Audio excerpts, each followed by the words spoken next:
Now let's take a look at exporting and resizing, and we're going to look at both subjects in the same lesson because they are hand-in-glove processes. You rarely do one without the other, so let's just look at how they all work together, and I think it'll help you understand this whole concept of outputting. So we're going to do this one as a project to put on the internet. We've got this nice shot of Kaylee here, and the first thing I'm going to do is go View, Actual Pixels, or of course I can just hit Control 1, and then I'm going to come up to Image, Image Size, and the dialog box that comes up here is rather simple, but there's a couple of things I want to point out to you to be sure are set properly. Number one is constrained proportions. You want to maintain the same aspect ratio, so you want to check the constrained proportions. Now here's what happens if this is not checked. The little icon up here, the little link icon, disappears, which means that you can independently change width from height, which distorts your image and is something you don't want to do. So always make sure this is checked. The other thing is resample image in bicubic automatic. This is a one-size-fits-all setting. You're going to get spectacular results out of this setting, so just don't ever change it. I never do. And things look great. So, very straightforward to change the size for internet. We come up to width, and as we have learned, I'm going to do 1000 pixels on the long edge, hit OK, and then we see the image automatically changes. And here it is. Let's look at it at 100%. Now, as we also know, this is when we do our sharpening. Remember, you only do your sharpening after you resize the image. So we're going to come up to Filter, Sharpen, Unsharp Mask, and our settings are generally going to be 50, 0.5, and 0.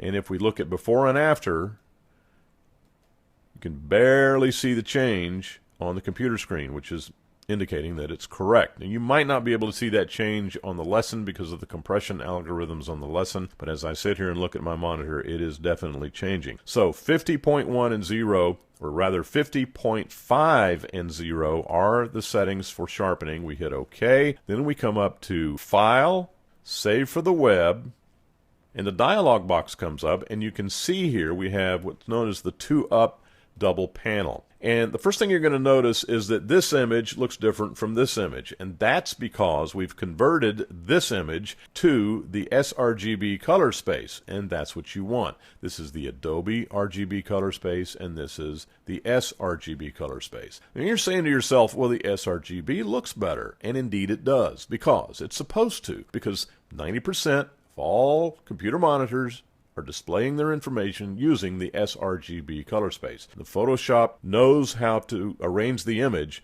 to look its best on the internet. Now, if you were going to print this image, you definitely want to use this one. It's the Adobe RGB color space for printing. So that's why it looks different. The other thing I want to point your attention to is up here in this upper box. You click on this and you put this on JPEG high, and then the drop-down list comes down and you want maximum quality. Now notice it's already set at 100, and when we did that, the file size is at 341K. Now if we change the quality, let's take this down to 80, we can see that the file size is changed to 141K. So the lower the number on quality setting, the smaller the file size becomes. And that's because with JPEGs, as we have learned, we are literally throwing digital image information away in order to make the file size smaller. So since everybody in the world now has high-speed internet, we don't have to concern ourselves so much with making these file sizes as small as possible. But I would say you want to keep an eye on this setting, because if your file size gets above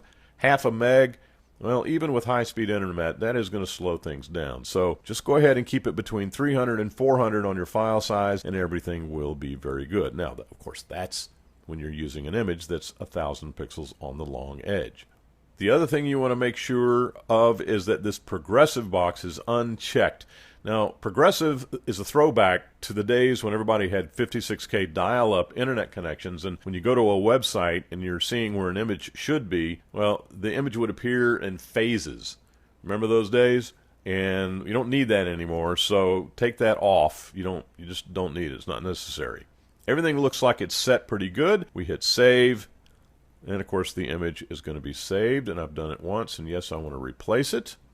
And now that we've done that, it's all ready to upload to your destination on the internet. And that is resizing and exporting for the internet in Photoshop CS6.